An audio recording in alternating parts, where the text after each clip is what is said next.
আগের রেসিপিটার মধ্যে দেখবে হাফটা আমার পুরটা করা ছিল আর ময়দাটা মাখা ছিল। এটাকেই আমি আবার করছি। ছোট ছেলে সবাই জানো মাঝখানে কাট করতে হয়েছিল। এবার এটাকে আমি বানাচ্ছি। দেখো ছোটো ছোটো করে লেচি কেটে নিয়েছি। আর এখানে আমি পুরটাকে ঠান্ডা হয়ে গেছে, দেখো চিৎকার করছে ছেলে।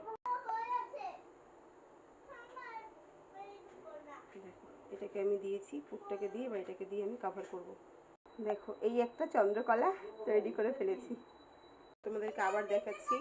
পুরটা দিয়ে দিলাম, এর চারপাশ থেকে একটু জল দিয়ে সেট করে নিচ্ছি যাতে এটা না খুলে যায়। তারপর এর উপর থেকে আর একটা আমি একই সেম সাইজের বেলে রাখা দিয়ে দিলাম। এবার এটাকে আমি সেট করে দেবো। আমার তো স্ট্যান্ড নেই, তাই হাত থেকে রাখতে হচ্ছে বারবার। দেখো তেল গরম হয়ে গেছে, আমি একটা ছেড়ে দিয়েছি। গ্যাসটা কিন্তু আমার একদম সিমে আছে। দেখো একটা ফুল চাঁদ আর এই দুটো হাফ চাঁদ সব মিলিয়ে করছি। দেখো কড়াতে এটা ভাজা হচ্ছে, খুব আস্তে আস্তে ভাজতে হবে। দেখো চন্দ্রকলাগুলো তো বেশ সুন্দর হয়েছে। তোমরা চাইলে চিনির শিরায় ভিজাতে পারো, তবে আমার ঘরে কেউ বেশি মিষ্টি ভালোবাসে না।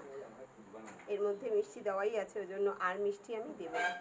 এখানে বাকিগুলো করাতে হচ্ছে। দেখো কেমন হয়েছে খেতে জানি না, দেখতে কেমন হয়েছে তোমরা জানিও। দেখো সব হয়ে গেছে, আর ওই যে বানাচ্ছি, ব্যস্ত হয়ে গেছে।